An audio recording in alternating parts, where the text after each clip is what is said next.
朋友，我今日講嘅故事叫《公主的十層樓城堡》。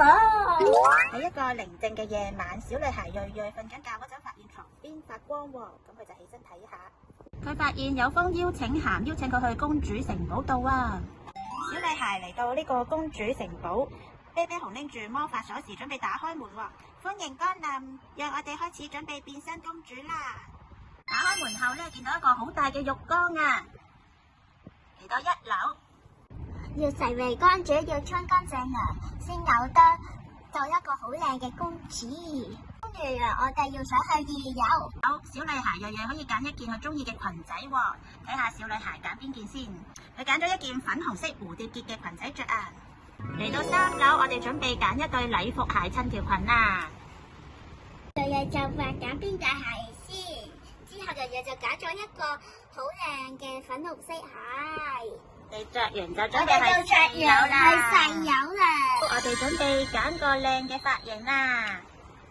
之後瑞瑞就揀咗一個紫色嘅好靚嘅髮型。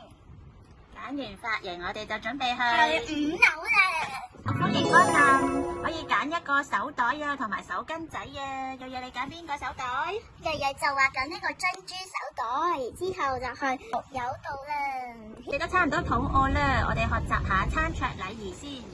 哇，有好多嘢食啊！之後啤啤就食一個朱古力蛋糕啦，而瑞瑞就食一個餅乾啊。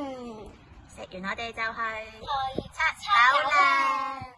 我哋要學打招呼，做一個真正嘅公主喎，要同人講早安、午安、晚安，人哋俾嘢你要講多謝，唔使客氣。學完禮儀之後，我哋就上去8樓啦。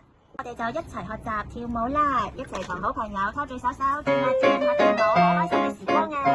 跳完舞我哋就準備上去9樓啦。最後嚟到9樓，可以揀自己中意嘅首飾啊、配飾啦。哇，呢度有好多唔同嘅配飾揀啊！瑞瑞就話要一個蝴蝶皇冠啦，之後加個手鏈同頸鏈啦，最後就加個耳環。嚟到10樓，啤啤就話：你用呢條魔法鎖匙打開門啦，你已經成為公主啦！小女孩瑞瑞拎住鎖匙就準備打開門啦。小女孩瑞瑞一打開門就見到哇，豪華大餐，好多同伴伙伴嘅祝福嘅掌聲，好多美味嘅嘢食。多謝大家，多謝大家。同我一齊開 party 食嘢，好開心啊！音樂響起，啤啤伸出手問瑞瑞可唔可以一齊跳舞啊？啤啤變身成為王子同埋公主，瑞瑞一齊跳舞轉啊轉啊轉啊！